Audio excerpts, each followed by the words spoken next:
안녕하십니까. TMV 어드바이저의 박상훈 팀장입니다. 오늘은 부채 솔루션 세 번째 시간으로 여러분과 함께 하겠습니다.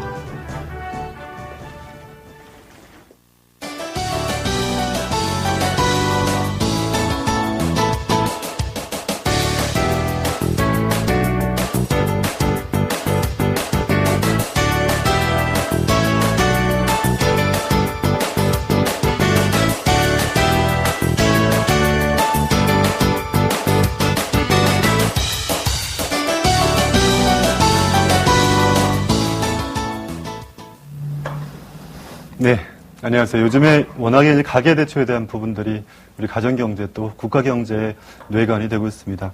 다들 기억하시겠지만 4년 전, 또 2년 전, 또 여러 차례 미국이라든가 세계적인 금융위기를 겪었었죠. 다들 원인을 보면은 과도한 부채로 인해서 국가경제나 세계경제가 어려웠던 것이 사실인 것 같습니다. 여러 번 이 시간 통해서 TMV 어드바이저에서 우리 가정경제에 대한 부채 솔루션을 말씀드리고 있는데 어떻게 보면 가장 근본적인 경제 주체겠죠. 우리 가정들이 바로 잘 서야 되기 때문에 오늘 주제처럼 가정경제에 대한 부채 솔루션으로 진행을 해보고자 합니다. 오늘 제가 드리고 싶은 두 가지의 사례는 생계형으로 대출을 시작했던 좀 어려웠던 가정들 사례하고 두 번째는 전세 대출을 좀 무리하게 시작하려고 하는 우리 젊은 신혼부부 가정의 사례를 좀 보여드릴 건데 어떻게 보면 여유가 있고 없고 서로 약간 차이가 있겠지만 부채를 갖게 되고 또 부채 때문에 어렵게 되는 두 가지 공통점이 있을 겁니다. 그런 공통점을 바탕으로 해가지고 우리 가정경제에 대한 부채를 해결할 수 있는 방법들을 알아보도록 하겠습니다. 먼저 이제 생계형 대출에 대한 개인 워크아웃 사례로 제가 회생됐던 사례를 말씀을 드리고자 합니다. 이 가정이 예전에 98년도 IMF 때 다니던 직장에서 실직을 하게 됐었고요. 그 이후에 이제 동업하면서 또 어려운 시기를 좀 겪었었다가 나중에 정말로 생계형으로 창업을 해가지고 어렵게 살았었던 그런 시절이 있었습니다. 이 가정이야말로 정말로 빚으로 연속됐던 40대의 부부였었는데 정말 원해서 대출이 아니라 최소한의 생계를 유지하기 위한 대출로 인해서 힘들었던 사례였습니다. 자, 내용을 보시면은 실제로 현재 휴대폰 가게를 운영을 하고 있는데 지인들 대출, 즉 가족으로 인한 대출이 있어서 대출로 인해서 좀 마음이 좀 불편했었던 그런 상황이고요. 신용대출까지 좀 늘고 있습니다. 신용대출이 증가하고 있다는 것은 그만큼 가게 운영이 안 되고 또 가정경제로 봤을 때도 마이너스가 생긴다는 그런 거로 봐야 될 것 같고요. 세 번째로 보험료에 대한 부담도 꽤 됐었고 특히나 우리 아이들이 열심히 공부를 하고 있는 두 딸아이, 예쁜 아이들인데도 실제로 대학 자금 자체도 준비를 못 해주고 있었던 그런 상황이기 때문에 아이들 자금도 꼭 좀 마련해주고 싶었고 또 결혼 10년 차인데 이 가정이 여행을 제대로 한번 못 가봤습니다. 그래서 결혼 3년 뒤 정도에는 꼭 내 집 또 전세 제주도로 여행을 가고자 하는 그런 꿈이 있었던 가정입니다. 자, 이 가정이 참 어려웠었던 것은 대출로 인해서 힘들게 되고 최근에 또 3개월 동안 여러 가지 카드론이라든가 신용대출들이 연체가 됐었던 그런 상황이다 보니까 굉장히 마음이 불안했었던 가정이었습니다. 이 가정이 좀 좋은 좀 해법을 찾아봤었는데 실제로 전세자금 대출, 여러 가지 대출로 힘들다 보니까 이 가정에는 정말 빚을 어떻게 갚아야 되겠다는 계획 자체가 불분명해서 실제로 전세자금 대출 쪽으로 계획을 세우게 됐습니다. 실제로 전세자금 대출로 인해서 지금 2천만 원 정도 임대보증금이 있었는데 이 보증금 자체를 나라에서 해주고 있는 좋은 제도를 통해서 즉 보증금에 의한 대출이 5.5%까지는 되거든요. 어떻게 보면 이제 국민임대 아파트의 보증금에서 대출을 받는다는 게 참 안타까운 현실입니다만은 이 가정이 갖고 있는 대로 여러 가지 문제점, 특히나 신용대출 쪽에서도 할부 또 연체가 발생하고 있는 상황에서는 보증금에 대한 대출이라도 받아서 일단 할부, 여러 가지 신용 부분에 대한 솔루션이 필요했던 가정이었습니다. 진짜 이 가정을 좀 접근했었던 근본적인 솔루션은 불분명한 재무 목표 그리고 가정과 또 가게 운영, 휴대폰 가게를 운영하는 그 두 가지 부분에서 불분명하게 또 얼마를 벌고 얼마 정도 필요한지가 목적이 없다 보니까 부채에 대해서도 막연하게 불안감을 갖고 있었던 가정들이었습니다. 그래서 가장 근본적인 처방은 가정경제와 사업을 분리해서 가정경제에 최소한의 필요한 돈들에 맞춰서 소득을 잡고 나머지는 사업 쪽의 대출로 인해서도 꾸준하게 갚을 수 있는 구조를 마련을 해봤습니다. 이 가정 같은 경우는 저는 자동차를 좀 처분하기로 했습니다. 실제로 자동차가 가게 운영에 꼭 필요한 부분들은 아니었기 때문에 매달 80만 원 정도의 대출금을 또 갚아야 되는 그런 상황이었었고, 그래서 1,500 정도 되는 자동차를 처분해서 제가 꼭 말씀드렸던 것은 차는 중고차라도 굴러가지만 우리 사랑하는 아이들 대학 자금은 꼭 써야 된다는 말씀 좀 드리면서라도 대출금 구조를 조정하기 위해서 자동차를 처분을 하기로 했습니다. 세 번째로 가장 좀 핵심적인 문제일 텐데요. 개인 워크아웃으로 이 가정은 3개월 정도 신용대출 쪽에서 계속 연체가 발생하고 있었던 상황이었기 때문에 개인 워크아웃으로 상환의 계획을 세우기로 했습니다.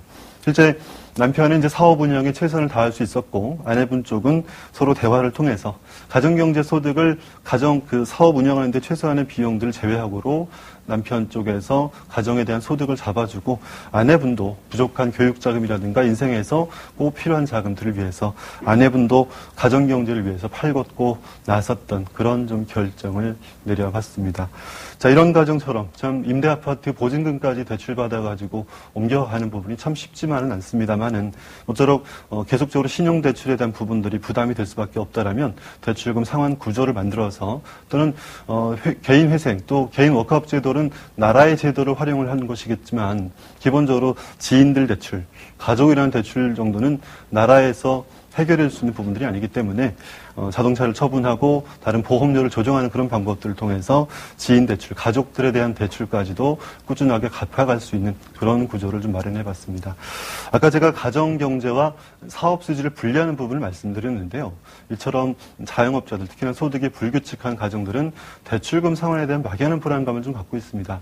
그래서 우리 가정경제도 꼭 필요한 돈들하고 또 최소한의 대출금을 갚을 수 있는 구조, 이 가정은 6천만 원 돈 정도 되는 대출을 나라의 개인 워크아웃 제도를 이용을 해가지고 갚게 되니까 매달 80만 원씩 8년 동안 원금을 갚을 수 있는 그런 구조로 됐었거든요. 하면 기본적인 비용들과 이 80만 원 정도 상환하는 것을 남편의 소득으로 잡고 가정경제만큼은 안정된 시스템으로 가면서 남편이 사업적으로 최선을 다할 수 있게끔 그런 구조를 만들어 봤습니다. 자, 이런 가운데서 추가적인 소득이 발생하고 좀 가정경제가 나아지는 모습들을 확인하고 특히나 이 가정은 몇 년 동안 어떻게 좀 상환하겠다는 계획들이 잡히는 것 자체가 큰 희망이 됐었거든요. 그렇기 때문에 이 가정들에서 좀 더 분명하고 목적을 갖고 대출금을 갚을 수 있는 그런 구조로 시작할 수 있었던 대표적인 사례였던 것 같습니다.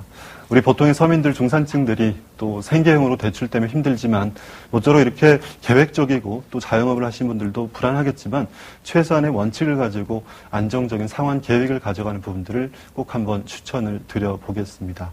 자, 두 번째 사례로 좀 들어가 보겠습니다. 요즘에 이제 제가 젊은 가정들을 많이 만나는데 워낙에 이제 전세난 때문에도 힘들겠지만 전세 대출로 인해서 힘든 가정들을 참 많이 보게 됩니다. 오늘 사례도 그런 가정인데요. 사례를 좀 소개를 드려보겠습니다. 이 가정이 이제 결혼은 만 2년 또 3년 차 되는 가정이었는데 월세가 만기가 됐습니다. 원래 보증금 1억에 한 달에 50만 원씩 월세로 반전세겠죠. 반전세로 이렇게 살아가던 그런 가정들이었는데 3년 차에 이제 전세 만기가 되다 보니까 집주인께서 전세난 때문에 월세 금액을 50만 원에서 80만 원까지 금액을 올리려고 했었던 그런 찰나였습니다. 이분들이 어떤 고민을 했었을까요? 상담할 때 전세보증금 1억 정도에서 나머지 8천만 원을 대출받아서 차라리 월세로 가느니 전세 대출을 8천만 원, 나라에서 8천만 원까지 해주는 그런 전세 대출, 어떤 대책을 마련하다 보니까 8천만 원까지 대출을 받겠다라고 생각을 했던 거죠. 자, 이 가정이 1억 8천으로 32평으로 갈까를 고민했었던 그런 가정들입니다. 실제 근데 이 가정이 어떨까요? 지금은 둘이 벌어서 600을 벌고 있고 또 기본적으로 한 달에 아기가 없음에도 불구하고 300만 원 정도를 쓰는 그런 가정들이었습니다. 실제로 이제 결혼 3년 차에 아기가 이제 생기길 간절하게 소망을 하고 있었는데 실제 아기가 생겨서 미술 일을 하는 그 아내분께서 계속 일을 못하게 된다라면 남편분의 소득 300만 원 가지고는 전혀 저축할 수 없는 그런 구조로 갔었습니다. 실제로 이자만 낸다 하더라도 8천만 원에 대한 이자가 거의 30만 원이 넘기 때문에 그 돈 정도 대출금 이자라도 갚을 수 없는 그런 상황이 됐던 거죠. 자, 저는 이 가정한테 올바른 전세 자금에 대한 원칙을 좀 정리를 해봤습니다. 처음에 이 가정들은 고민을 좀 많이 했습니다. 앞으로 좀 써야 될 것들도 많고 또 여러 가지 하고 싶은 것들도 많았기 때문에 어떻게 좀 계획을 세울까, 또 몇 평으로 갈까, 어느 지역으로 갈까를 고민했었는데 저는 아주 간단한 그 기준을 좀 정해드렸습니다.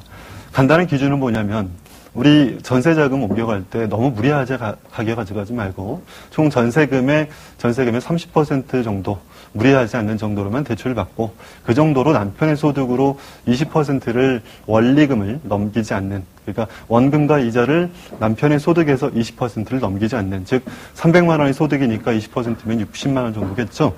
60만 원 정도를 원금과 이자를 함께 갚을 수 있는 구조로 적당한 금액을 좀 정해보자라고 제안을 했습니다. 그렇게 보니까 1억 4천 정도였습니다. 1억 4천 정도, 즉 4,200만 원 정도 대출을 받게 되더라 하더라도 한 달에 51만 원씩을 원금과 이자를 함께 갚을 수가 있는 구조가 되거든요. 자, 어떻습니까? 아까처럼 8천만 원 정도 무리하게 대출받게 되면 한 달에 기본적으로 이자만 30만 원 내게 돼서 8년 뒤에는 별로 돈이 없겠죠. 하지만 이 가정처럼 적정하게 4,200 정도 대출받아서 8년 동안 원금과 이자를 갚게 되면 실제로 4,200만 원이라는 돈이 우리 이제 보증금으로 돈이 마련되게 되겠죠. 특히 이 가정은 제가 상담을 할 때 아내분의 비전에 대해서 좀 궁금했었습니다. 아내분의 비전. 어떤 일을 하고 싶으세요? 라고 물어봤더니 일단 둘째는 꼭 갖고 싶답니다. 둘째가 태어나게 되면 아내분이 미술 쪽의 일을 하니까 나중에 한 3년 뒤, 5년 뒤라도 아이들을 키우면서 홈스쿨을 할 수 있는 그런 좀 비전을 갖고 있었습니다. 하면 제가 꼭 좀 당부했던 거 뭐냐면 그런 비전을 위해서라도 매월 꾸준하게 저축할 수 있는 시스템이 필요하지 않겠나. 최소 3년이나 5년 정도 본다더라도 홈스쿨 마련에 필요한 돈 최소 2천만 원 정도는 마련하는 것이 필요하지 않겠냐라고 제가 말씀을 드렸습니다. 결론적으로 이 가정은 알아보다가 아까 제가 정해드렸던 좀 애매했던 기준이었지만 몇 평으로 갈까 어느 지역으로 갈까 이런 고민, 애매한 고민들을 하고 있었지만 제가 정해드렸던 답 속에서 30%만 대출받는 그런 원칙을 정하다 보니까 실제로 내년 내후년 정도에 안정적인 종잣돈을 모으는 가운데서라도 1억 3천 정도로 전세로 결정을 하게 됐습니다. 제가 그런 소식을 들었을 때 참 기뻤습니다. 우리 가정처럼 너무 전세자금 쪽이나 나라에서 허락하는 그런 제도들을 너무나 최대로 이용해서 무리하게끔 신혼부부들이 전세대출로 가지 않는 그런 것들도 꼭 필요하다라고 말씀을 드립니다.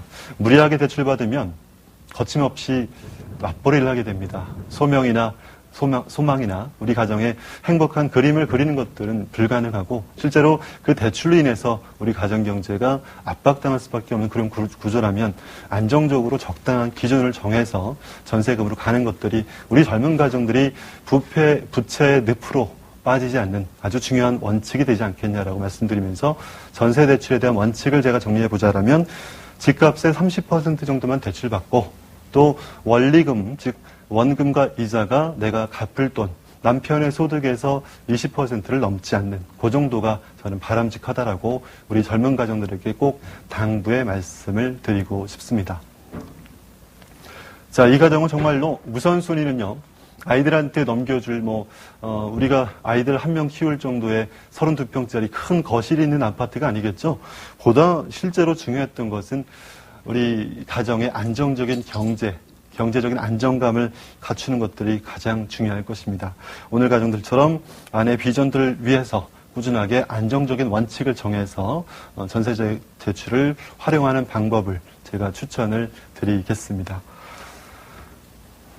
네, 그럼 잠시 후에 오늘 두 가지 약간 상반됐었던 사례긴 합니다만은 생계형 창업으로 대출 받았던 가정, 그리고 두 번째로 전세 대출을 좀 무리하게 받아서라도 지금 소득은 되니까 무리하게 받아서라도 넓혀가고자 했던 그 두 가지 가정의 사례, 약간은 상반된 사례긴 했었습니다만은 둘의 공통적인 점을 좀 살펴보면서 우리 가정 경제가 부채로 인해서 어려워지지 않게끔 하는 몇 가지 원칙들을 배워보는 시간을 갖도록 하겠습니다.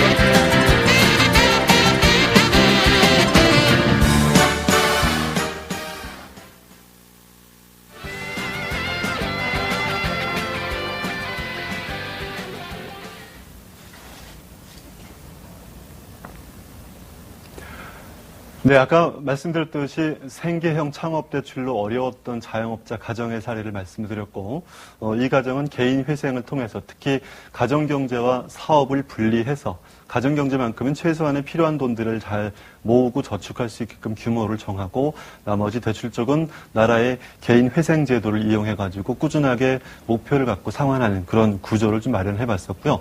두 번째로 무리하게 대출받아서 시작하려고 했던 신혼부부들에게 전세 대출에 대한 적정한 기준을 정해줘서 무리하지 않고 또 부채의 늪으로 빠지지 않고 정말 아내와 남편이 함께 꿈꾸는 그런 삶을 살기 위한 좋은 재무 그림을 그려봤었습니다.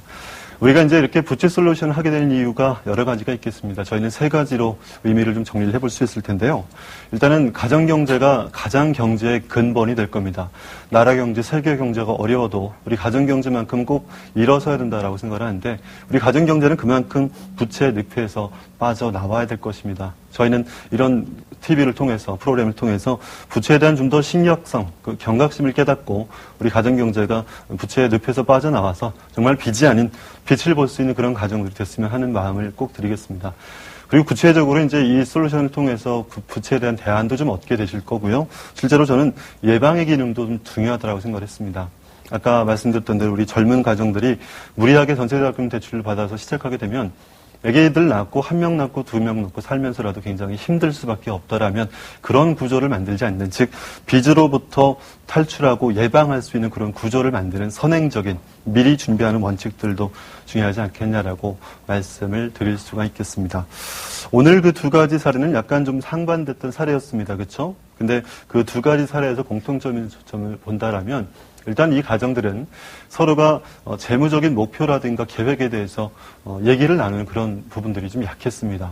실제 아까 생계형으로 창업대출을 받고 있었던 가정들도 어렵지만 우리 가정경제와 사업을 어떻게 구별해야 되고 또 남편과 아내 서로 몫이 어떤 건지를 서로 계획을 잡지 못하다 보니까 막연하게 불안감으로 막연하게 부채에 대한 불안감 때문에 힘들어만 하고 있었던 그런 가정들이었습니다.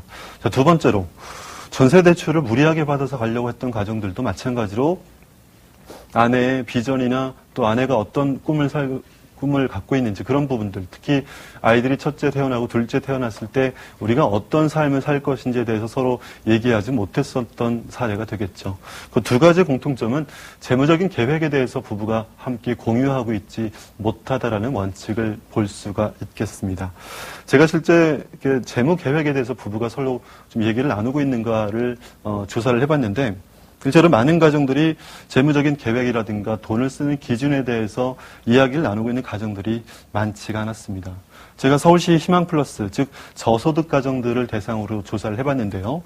정기적으로 우리 가정경제 계획과 어떤 흐름에 대해서 이야기하는 가정들이 10가정에서 2가정밖에 안 될 정도로 어떤 가정들은 정말 급하거나 필요할 때만 이야기하는 가정들, 정말 어렵게 살고 희망을 갖고 열심히 살아야 될 분들도 정기적으로 대화하는 습관들이 부족했다라고 제가 말씀을 드리고 있습니다. 실제로 우리 가정들이 부채 늪에서 빠져나가기 위해서 또 부채를 예방하기 위해서는 재무적인 대화를 하는 것이 필요합니다.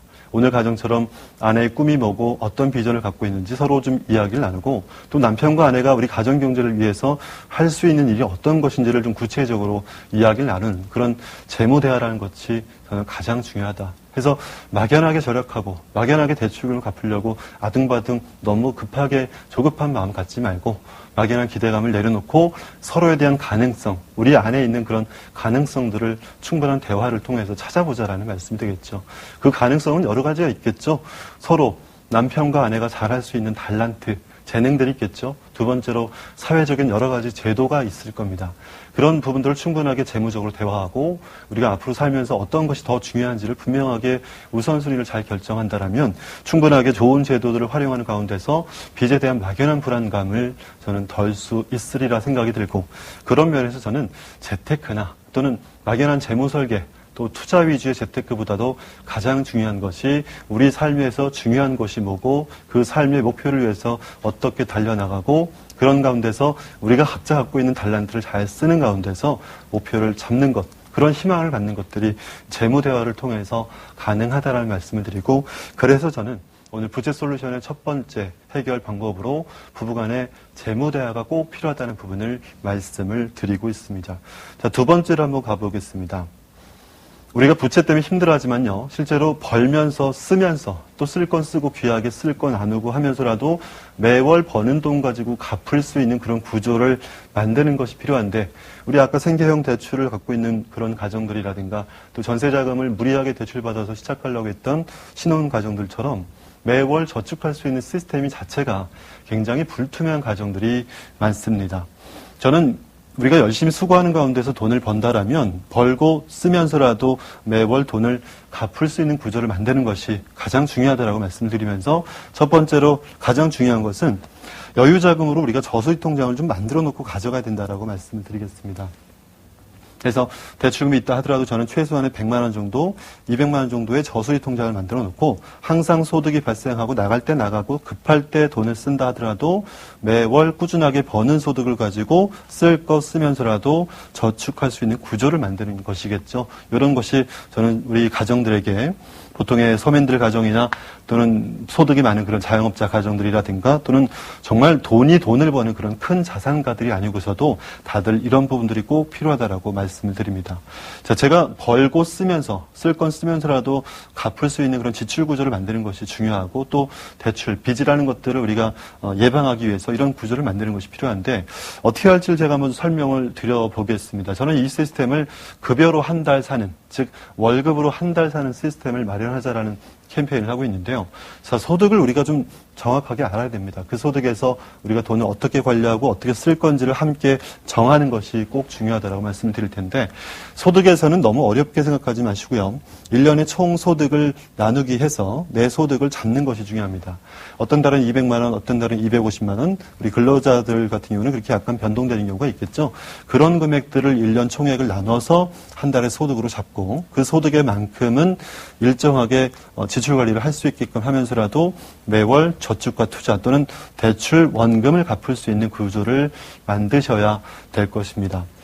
일단 소득을 정확하게 알고 나서 또 주거생활비라든가 식비, 외식비 이런 용돈, 경비들이 각각의 통장에서 빠져나가고, 그런 가운데서 저축과 대출 원금이 통장에 돈이 빠지게 되면 자연스럽게 통장은, 즉 급여 통장은 제로가 되면서라도 대출금을 갚을 수 있는 그런 구조는 꼭 만들어질 거다라고 봅니다. 자, 일단 저희가 첫 번째 말씀드렸던 것은 소득을 정확하게 아는 것이 중요하다고 말씀을 드렸고요. 두 번째로 지출 항목을 정하는 것들은 남편과 아내가 함께 정해야 됩니다. 저는 이것은 부부의 행복을 지키는 공동선이라는 표현을 합니다. 우리 부부의 행복을 지키는 선은요, 평소에 여유로울 때 정해야 됩니다. 급하고 어렵고 힘들 때는 보이지가 않습니다. 우리가 여유로울 때 항상 이런 기준들을 마련해 놓게 되면 평달에 얼마 정도 쓰고 얼마 정도 나가고, 또 1년에 가끔 쓰는 비정기 지출들도 매월 따로 저축하게 된다라면 매월 평달적으로 지출할 건 지출하면서라도 나머지 금액을 저축할 수 있는 구조로 보면 될 것입니다. 자, 시청자 여러분들께서 가만히 보시면은 이자는 위에 있죠. 또 대출 원금 상환은 밑에 있습니다. 이유가 뭘까요? 실제 이유는요, 이자는 은행에 내는 비용으로 없어진 돈이겠지만 대출 원금은 우리 가정의 순자산, 즉 부채를 뺀 자산을 높여주는 돈이 될 것입니다. 오늘 사례자들처럼 부동산, 큰 부동산은 없지만 다들 전세로 살고 있는 가정들인데, 실제 전세보증금만큼 또 대출이 어느 정도는 또 있을 겁니다. 그런데 이 대출금을 매달 50만 원씩 이자를, 원금을 갚게 되면 이 가정은 1년 뒤에 600만 원이라는, 즉 부채가 줄어드는 만큼의 순자산이 늘어나게 될 테죠. 근데 아까 처음에 보셨던 대로 이자만 내게 되면 그야말로 없어지는 비용으로만 돈이 없어지게 될 겁니다. 그래서 8년 정도 상환하게 돼서 50만 원씩 원리금을 상환하게 되면 4천만 원 돈이 만들어지지만, 어떤 가정들은 이자만 내다가 급급해서 사는 경우들이 되겠죠. 모처럼 꼭 말씀드리건대, 우리 가정의 부채와 자산을 꼭 잘 아시고 막연하게 자산이 얼마다 보다 부채를 뺀 순자산이 얼마인지를 꼭 체크해 보셔서 그 수준에 맞게끔 적절한 계획을 세우는 것이 중요합니다. 자, 서울에 있는 24평 아파트가 6억이라 하더라도 부채가 4억이면 순자산은 2억밖에는 되지 않습니다. 근데 제가 만나는 여러분들 중에 여러분들은 실제로 순자산은 2억 정도, 실제 잠실의 전세 가격도 안 되는 분들이 한 달에 평달에 500을 쓰고 600을 쓰십니다. 자, 차는 2대가 있습니다. 아이들 교육비로 3,400을 쓰고 기본적인 삶을 유지하는 것 자체가 5,600을 그냥 쓰신다는 거죠. 실제로 순자산 2억임에도 불구하고 본인들이 주택가격이 4억에서 6억이 됐다. 즉 돈을 벌었다는 착각으로 인해서 한 달에 기본적으로 쓰는 돈이 많아지게 되다 보니까 실제로 이런 가정들은 약간의 경제상의 변화가 생길 때 굉장히 위험해질 수 있다라고 저는 판단합니다. 그래서 우리가 평달에 얼마 정도 쓰고 또 쓰면서라도 또 귀하게 쓸 것 쓰고 가치 있게 쓸 것들 쓰고 또 비정기로 가끔 나가는 거 명절 때라든가 또 가족들을 위해서 쓰이는 돈들 그런 돈들은 기쁘게라도 돈을 쓰면서라도 매월 저축하고 잉여자금으로 저축하고 투자하고 대출 원금을 갚을 수 있는 구조를 꼭 만드시는 것이 우리 가정경제가 벌고 쓰면서 또 대출금을 갚을 수 있는 구조의 저는 첫 번째라고 생각을 합니다. 그렇게 하기 위해서는 저는 저수지 통장을 평달 생활비의 2~3배 정도를 넣자 하면은 평달 생활비가 200 정도 된다라면은 2~3배 정도인 최소 500만 원 정도를 항상 유지해줘서 소득이 들어온다 하더라도 나머지 금액들이 나가고 저축하고 매월 갑자기 쓸 돈들이 생기게 되면 이 저수지 통장에서 쓰게 되는 거겠죠.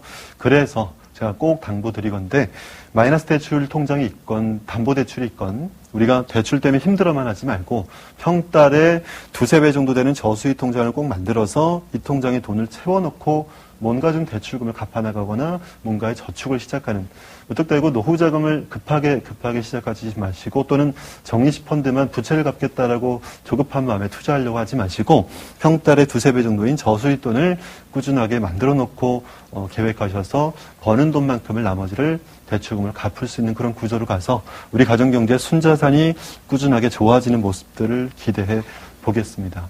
자, 저는 이렇게 대출, 빚으로부터 우리 가정경제가 어려워지지 않기 위해서 선행학습을 하는 거죠. 미리 예방을 하는 것도 다른 어떤 솔루션을 갖는 부분보다 더 중요하다고 꼭 말씀을 드리는데 이런 시스템을 만들기 위해서는요. 우리가 정말 빚내서 사는 삶을 좀 끝내야 될 겁니다. 쉽게 말하면 할부 인생이죠. 참 안타까운 얘기입니다. 무이자 10개월로 신용카드 긁게 되면 이번 달에 결제할 10만 원만 생각하지 총 금액이 100만 원이라는 생각을 안 하게 되겠죠. 그런 만큼 우리가 무이자로 또는 할부 내서 또는 할부로 차 사거나 여러 가지 지출들에 대해서 좀 경각심을 갖고 판단해야 된다는 부분을 꼭 좀 말씀을 드리겠습니다. 저는 이런 시스템을 좀 갖추기 위해서는 급여로 한 달 사는 시스템을 갖추기 위해서는 신용카드의 미결제 잔액을 좀 끊고 그러고 나서부터 이제 저축을 할 수 있게끔 가고 신용카드가 아닌 체크카드로 활용을 하라는 말씀을 드리겠습니다.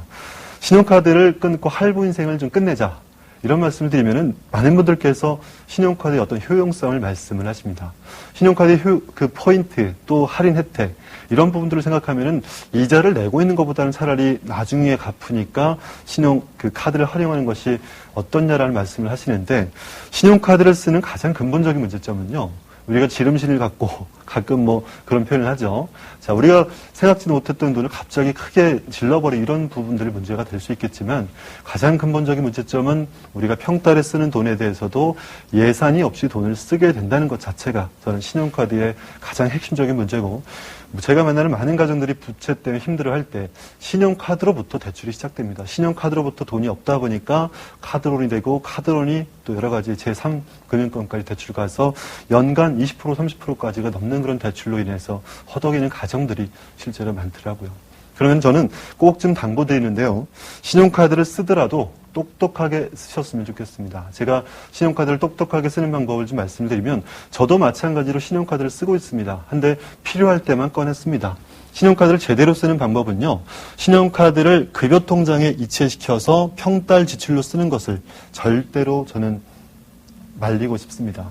무슨 말씀이냐면 실제로 내 급여통장이 어느 은행이다 그러면 그 통장에서 신용카드가 돈이 빠져나가게 되면 실제로 지출관리라든가 저축할 수 있는 구조가 금방 무너져 버리고 맙니다. 제가 꼭 당부드리고 싶은 거는 신용카드를 쓰더라도 1년에 가끔 가다가 나가는 돈들, 즉 예산을 잡아놓고 그 통장 안에 돈을 넣어놓고 그 통장에서 돈이 빠져나갈 수 있는 그런 통장을 만드는 것이 좋다라고 봅니다. 결국에는 비정기 지출 통장을 따로 만들어서 1년에 가끔 쓰는 돈들을 따로 모아놓고 이 통장에서 신용카드가 빠져나갈 수 있게끔 관리를 해주시면 좋다는 겁니다.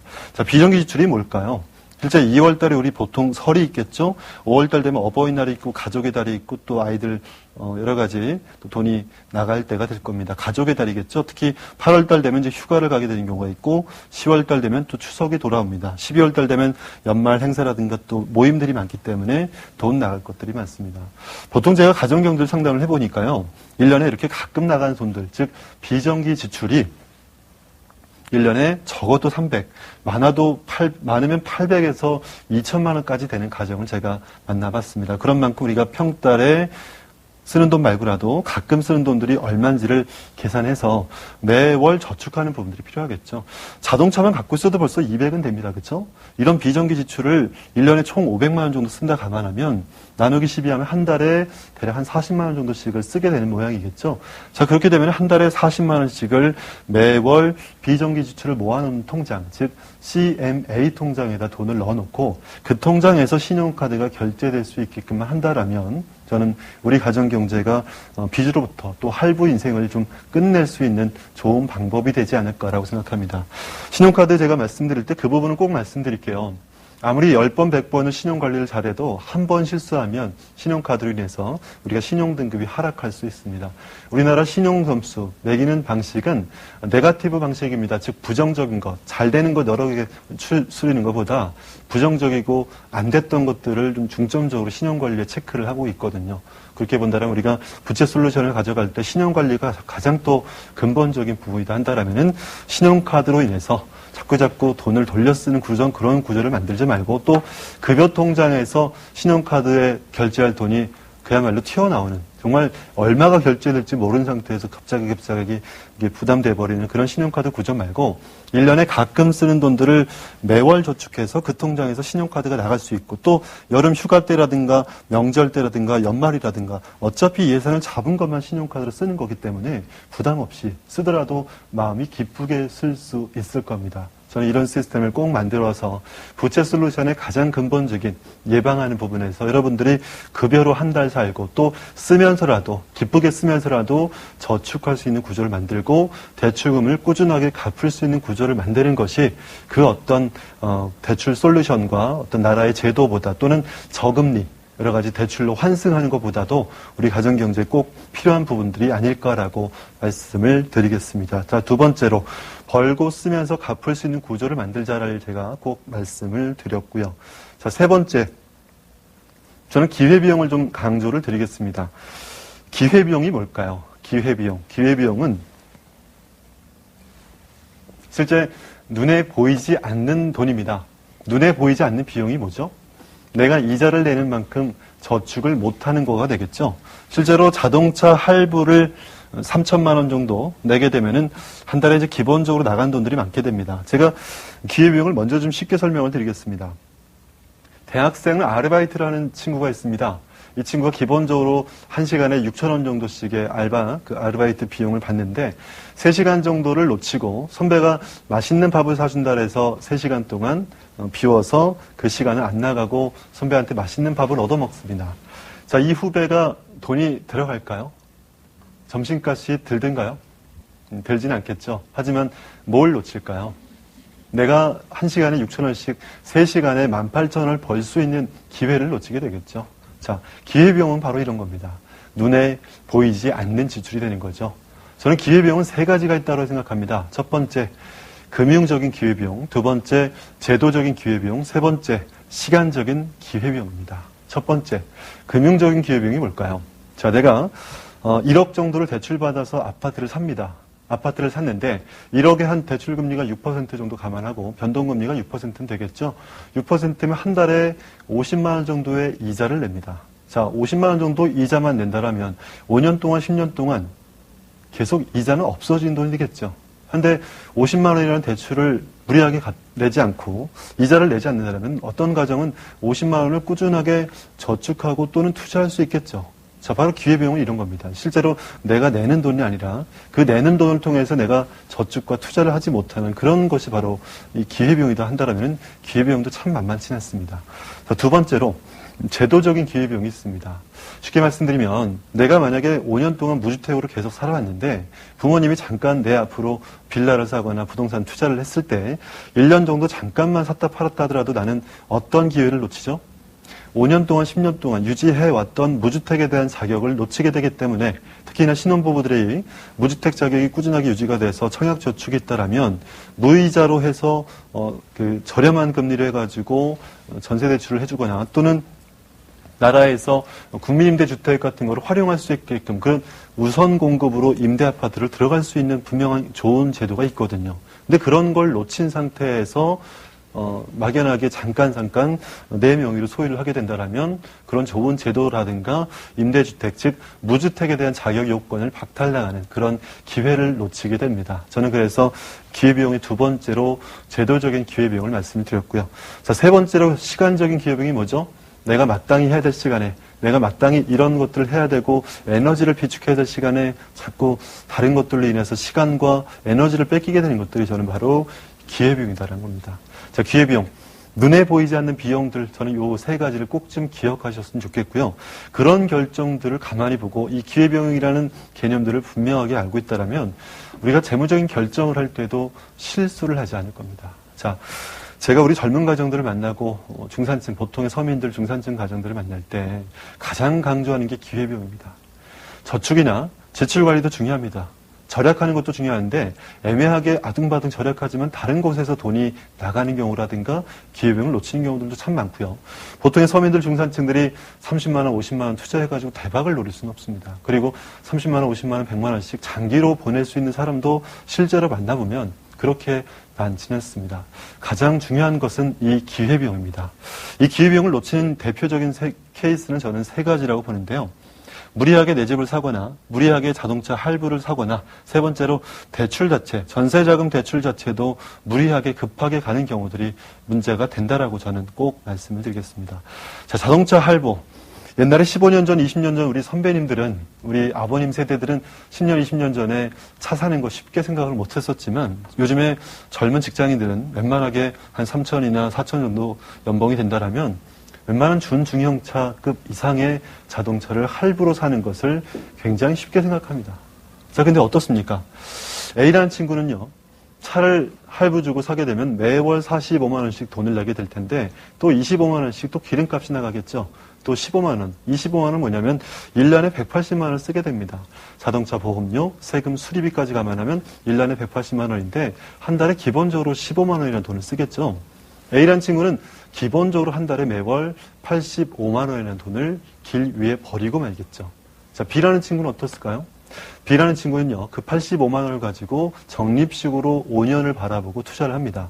5년 동안 기다려보고 준비된 만큼 차를 사겠다라고 마음을 결정해서 적립식으로 투자를 한다라면 이 친구가 7%의 적립식 펀드의 기대 수익률을 본다라면 실제로 6,100만 원이라는 돈을 모으게 됩니다. 자, 어떻습니까? A라는 친구의 차값은 얼마가 돼 있을까요? 3천만 원 정도 되는 중형 차급의 자동차의 차값은 1,000만 원이 안 돼 있을 거지만 실제 B라는 친구, 즉 5년 동안 차를 안 타고 또는 가족들의 차를 빌려 타거나 정말 필요할 때만 렌트카를 이용했던 이 B라는 친구는 5년 뒤에 6,100만 원이라는 돈을 만들 수가 있게 됩니다. 자, 6,100만 원 모입니다. 어떻죠? 현금으로 차를 3,100만 원 차를 사더라도 나머지 3천만 원이 남습니다. 이 3천만 원을 우리가 뭘로 쓸까요?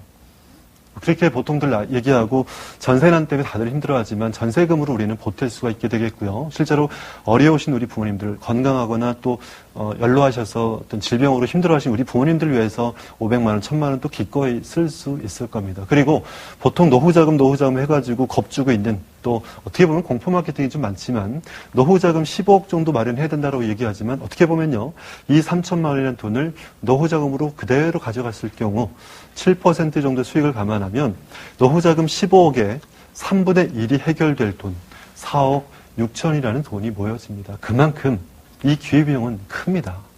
3천만 원, 정말로 인생에서 꼭 필요한 것들을 제때 준비된 만큼 준비하고 나머지의 돈을 우리가 인생에서 꼭 필요한 것들을 준비할 때 우리 인생은 돈 걱정 없이 저는 살 수 있으리라고 확신을 합니다.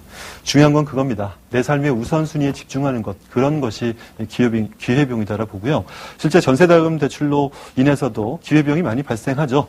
특히 이제 나라에서 전세대출에 대한 제도를 만들어 주다 보니까 전세대출을 많이 이렇게 이용하는 분들이 많습니다. 근데 실제로 무리하게 전세대출로 급하게 가는 그런 분들이 실제로 많습니다.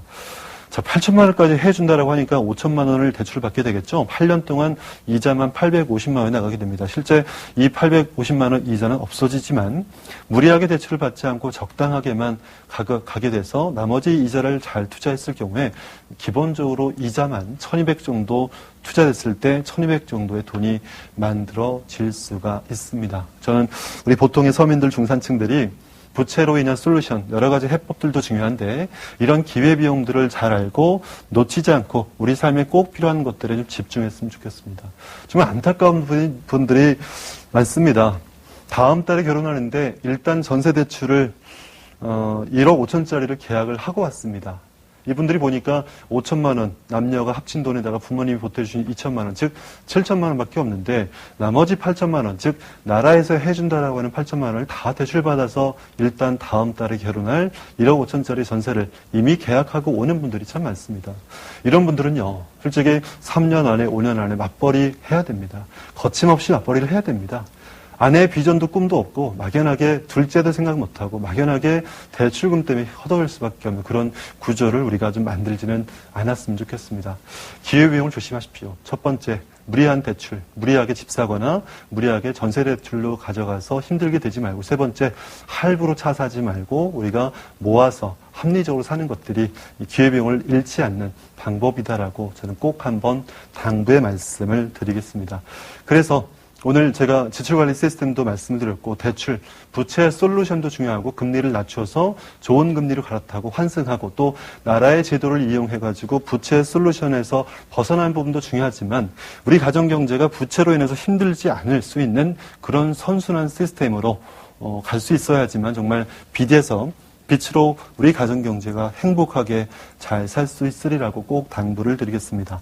버는 돈, 쓸 거 쓰더라도 대출금과 또 원금을 갚으면서라도 저축하고 인생에서 꼭 필요한 것들 위해서는 반드시 저축할 수 있는, 투자할 수 있는 그런 구조를 여러분들이 만드셔서 좀 마음 편안한 재무 관리를 하실 수 있는 여러분들이 꼭 되셨으면 좋겠습니다. 자, 부채 예방을 위한 한 걸음 더 나아 보도록 하겠습니다. 빚내기 주범. 가장 이제 우리가 큰 부채를 이렇게 양산하게 됐던 경우가 실제로 보면은 부동산으로 인한 대출이 많습니다. 저는 오늘 처음에 봤던 가정들처럼 생계형 대출로 어려운 가정들도 있었고, 두 번째, 무리하게 전세자금으로 또 시작했었던 가정들도 있었는데, 두 가지의 공통점은 일단 부동산 관련된 어떤 해법들이 있었던 겁니다. 실제로 제가 부동산에 대한 해법을 중심으로 빚내기의 주범, 즉 빚을 내지 않는 그런 구조에 대해서 다시 한번 고민해 볼 수 있는 시간들이 됐으면 좋겠습니다. 일단 우리가 대출 때문에 힘들어진 이유가 빚 때문에 막연한 불안감들을 갖고 있기 때문에 힘들지 않을까라고 봅니다. 근데 부동산에 대한 합리적인 원칙들을 가져간다라면 막연하게 또 빚을 양산하게 되고 또 큰 빚을 지지 않는 나름대로 확신을 좀 가질 수 있다라고 볼 텐데, 일단 제가 부동산을 예측하는 전문가는 아닙니다만 실제로 전문가들의 예측도 실제로 많이 벗어나긴 했었습니다. 그렇죠? 우리가 알다시피 영종도라든가 송도, 또 청라 신도시 여러 가지 호재가 있다라고 보고 이익과 상승의 가능성이 있다라고 했던 것들도 전문가들 말이 쉽지는 않았습니다. 그만큼 중요한 건 뭐냐면 우리가 주택가격에 대해서 막연하게 예측하거나 불안감을 갖는 것보다는 기본적인 마인드를 가져가서 그 부동산 가격에 대한 대안을 갖고 있으면 된다는 거죠. 저는 첫 번째로 수요는 심리가 결정한다는 걸 좀 봐야 될 겁니다. 첫 번째, 심리, 즉 수요와 공급에 따라서 가격은 결정되겠지만 수요는 사람의 심리가 결정한다는 거죠. 실제로 집값이 앞으로 꾸준하게 올라가기가, 즉 꾸준하게 올라간다는 것은 물가 상승 이상으로 이렇게 올라간다는 건데 그러기가 정말 쉽지 않다는 것을 많은 사람들이 알고 있거든요. 그리고 여러 가지 주거에 대안이 생기고 있습니다. 서울시의 시프트라든가 또 국민임대 아파트라든가 보금자리 주택에서도 여러 가지 제도의 임대주택들도 공급이 되고 있습니다. 자, 그런 면을 본다면은 수요적인 면에서 분명히 심리적인 팩터가, 심리적인 부분들이 가장 중요한 요인으로 볼 수 있다라고 볼 겁니다. 자, 두 번째. 핵심은요, 공급은 정책적으로나 또 민영 건설 경기로 봤을 때나 늘어날 수밖에 없다라는 거겠죠.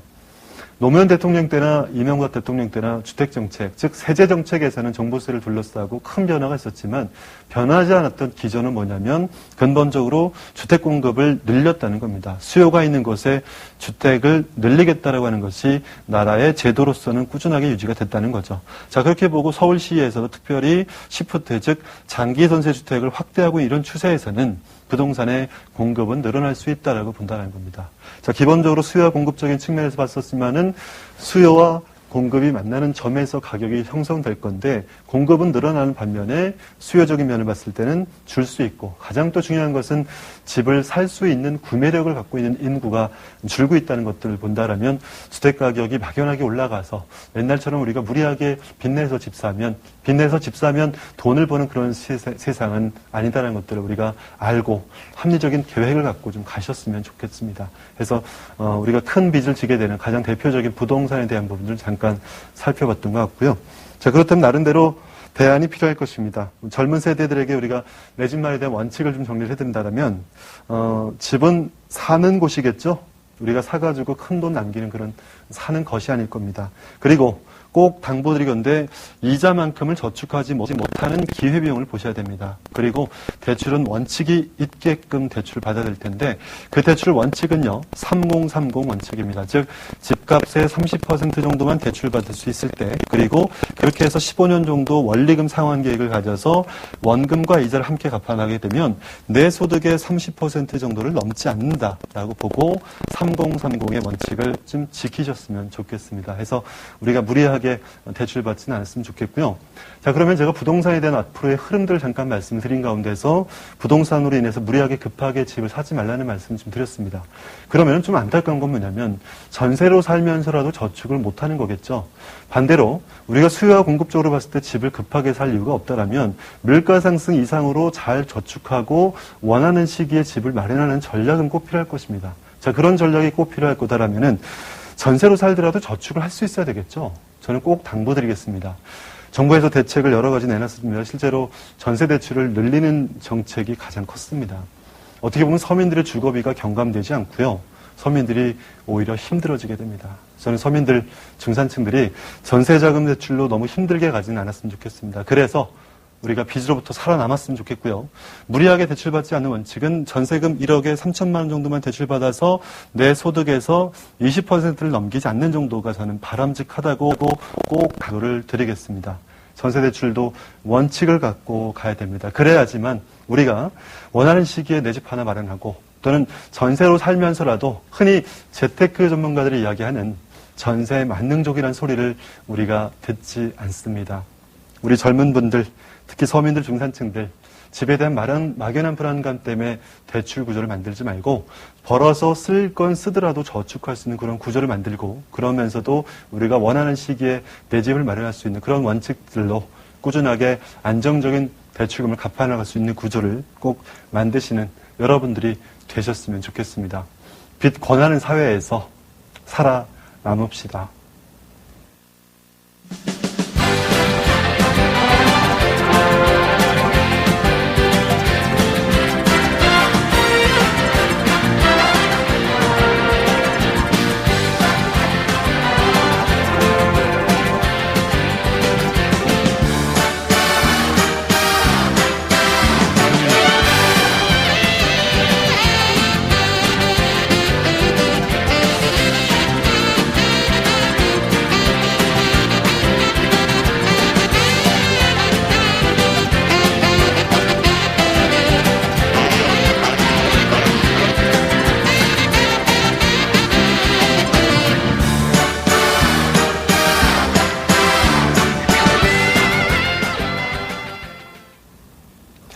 자, 오늘 부채솔루션의 시간으로 두 가지를 알아봤습니다. 생계형 창업대출 어려웠었지만 개인 회생에 대한 프로그램을 활용해서 부부가 합심해서 역할을 나눴었던 가정, 그리고 전세자금 대출로 무리하지 않고 아내와 남편이 살고자 하는 그런 삶의 그림을 그려보면서 적당한 수준에서 전세자금 대출을 활용했던 가정들의 사례처럼 우리 모두가 가족 간의 대화를 통해서 또는 돈을 벌고 쓰는 원칙을 통해서 부채 구조에서 벗어나서 빚에서 빛으로 발전한 여러분들은 꼭 되셨으면 좋겠습니다.